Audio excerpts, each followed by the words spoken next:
PiLog is offering several different models as part of their lean governance on cloud.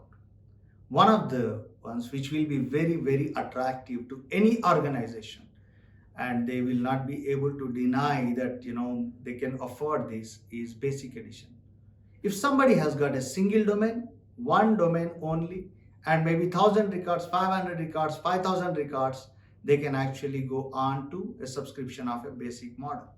And in that model, you can actually onboard your legacy data with the help of the data services that are augmented data services that we have built using the artificial intelligence, machine learning, and all the data science algorithms embedded into it. You can onboard your data and then you can start using it for 5 users. And 5 users is a basic need for any master data management solution. And the small or ideally very small enterprises can easily afford this, and at a very, very nominal price.